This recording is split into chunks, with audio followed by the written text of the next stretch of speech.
kaparokya, sino na po sa inyo yung nakapanood ng latest post ni Anjo Iliana na kung saan mga kaparokya ay humihingi nga po ito ng kapatawaran sa management ng Ipolga at sa mga dating nakatrabaho nito na lubhang nasaktan sa kanyang mga sinabi. Subalit mga kaparokya, ang paghingi po nito ng kapatawaran or paumanhin ay may halong pananakot. Tila tinitrethen pa po nito yung mga dating katrabaho na kung hindi daw po nito mapapatawad si Anjo Iliana ay ilalabas daw po nito yung bomba or yung pinakamalaking issue na pwedeng makapanira sa pamilya ng sino man pong host na kanyang babanggitin.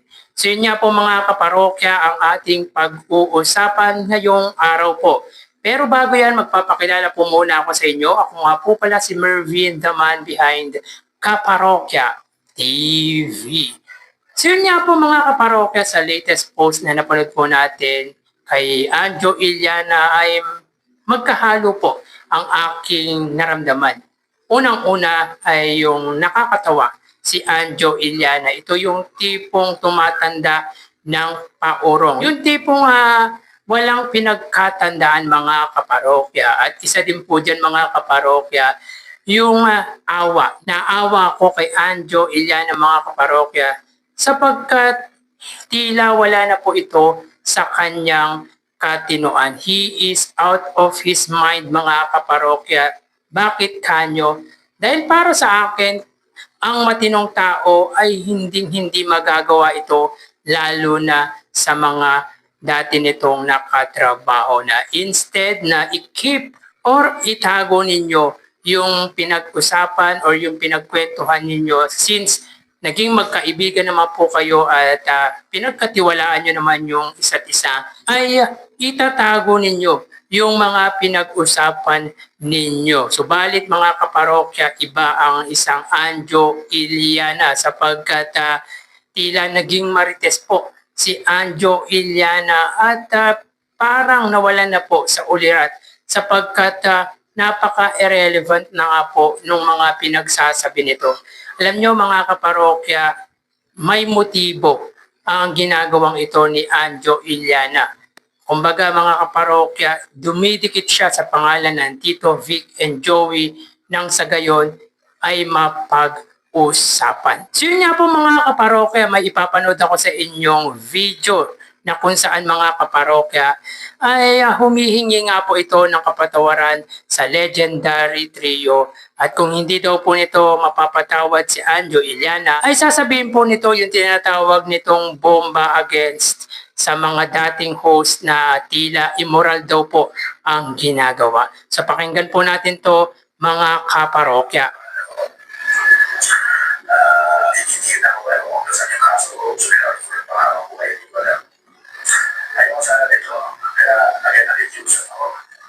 Sa management, hindi tuloy dito.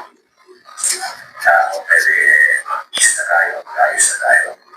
Kasi po, pag ako ginawin nyo, at pag ako ay ginahit nyo, dahil wala naman ako pera kayo, marami kayo ang mula marami kayong connection. ASP speaker na yan, kasi nadami connection yan. Kaya naman ako, sinabi lang sa inyo ang lahat ako, bibig ko lang.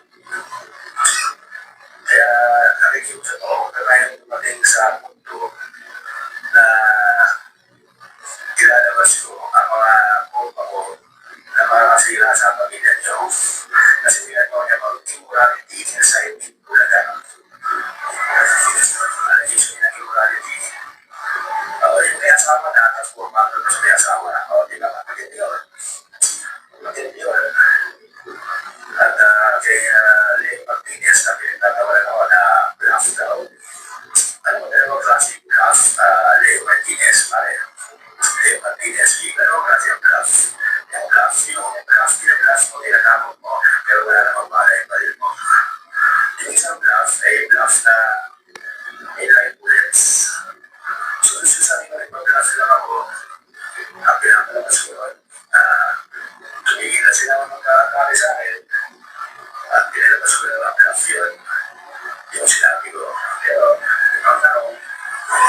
Alam nyo mga kaparokya, hindi ko maintindihan ito si Anjo Iliana. Sino ba yung nangaaway dito kay Anjo Iliana? At sinasabi nito tigilan daw po ang pang-aatake. First and foremost mga kaparokya, si Anjo Iliana ang siyang nanguna.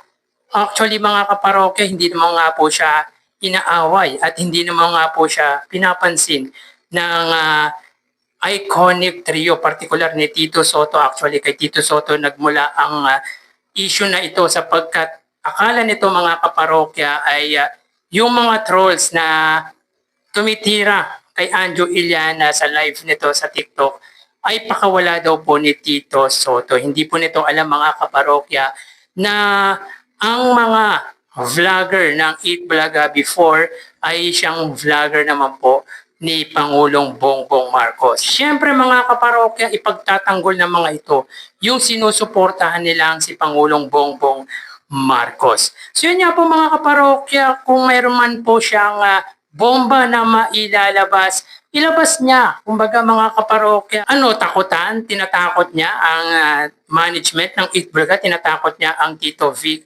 and Joey. Tsaka alam pala nitong mapera at malaki ang koneksyon ni Tito Soto at ng Tito Vic and Joey. Bakit nag-start or sinimulan niya ungkatin yung mga pinag-usapan nila ng mahabang panahon pa? At saan ka nakakita mga kaparokya na hihingi ka ng kapatawaran pero may pananakot kang ginagawa?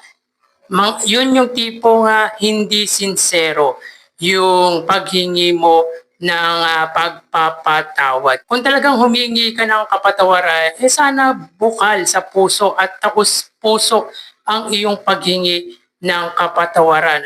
Kung ganyan ang gagawin mo, hingi ka ng kapatawaran tapos mananakot ka, kahit ako hindi kita mapapatawad. Napaka-arrogant ng datingan ni Anjo Iliana. Siya na nga po nagsabi na wala na nga po siyang pera, tapos ganyan pa po siya umasta. Dapat kung wala ka na, dapat nagpapakumbaba ka pa. Si Anjo Iliana, baliktad ata yung isip nito.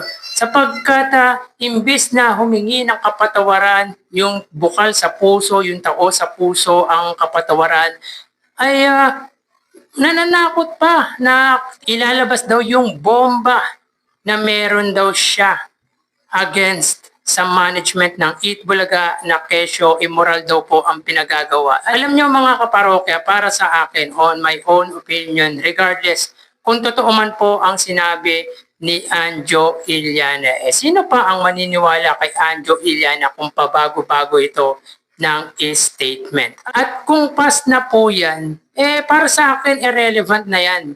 Kumbaga, pag-uusapan pero hindi na po siya yung talagang issue na pwedeng pag-usapan. Mapag-uusapan pero kumbaga karamihan ay pagtatawa na lang. Alam nyo mga kaparokya, marami na nga pong problema ang ating bansa. Dinadagdagan pa po ni Anjo Iliana. Actually, tingin ko dito, dinadivert lang po ang issue ng katiwalian dito sa bansa. Kumbaga para may mapag-usapan ay uungkat sila ng mga kwento para malis lang po ang patungkol sa anomalous flood control na alam naman po natin mga kaparokya na mas maraming involved sa side nga po ng dating Pangulong Rodrigo Duterte. Yan yung tactics nila mga kaparokya para ma-divert ang katiwalian. At para sa akin mga kaparokya, huwag patawarin ng Eat Bulaga, ng management ng Eat Bulaga si Anjo sapagkat magtitiwala pa ba sa taong ito? Napaka-inconsistent kung magsalita. Yung tipong nananakot pa na akala mo ay hawak nito sa liig ang Eat Bulaga, yung mga host or yung management ng Eat Bulaga na kesyo kapag hindi siya pinatawad ay ilalabas daw yung bomba or sabihin na po natin yung baho ng mga dati nitong nakatrabaho. Di sabihin niya, karagdagang kaso yan kung sabihin niya. At kung meron man po siyang ilalabas na pruweba, di sa husgado niya ipakita at patunayan yan. Ako mga parokya, dati ko na po sinasabi, nag-idemanda na po yan sapagkat kung hindi nila ididemanda yan ay paulit-ulit lang silang gagawing bata ni Anjo Iliana. Napaka-arrogant ng taong ito. Walang-wala na nga sa buhay. Umaasta pang akala mo mataas. Actually, wala naman umaaway sa kanya. Hindi naman siya binabakbakan. Tahimik lang ang management ng Eatburger. Tahimik lang ang Tito Vic and Joey. Siya yung nagpasimula niyan eh.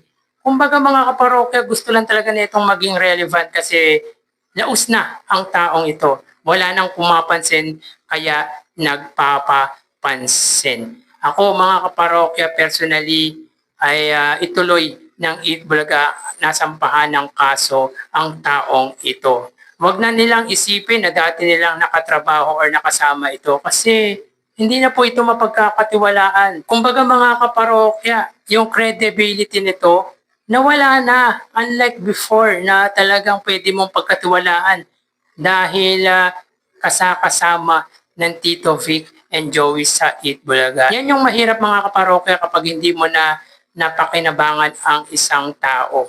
Sisiraan ka na kahit matagal pa kayo naging magkaibigan.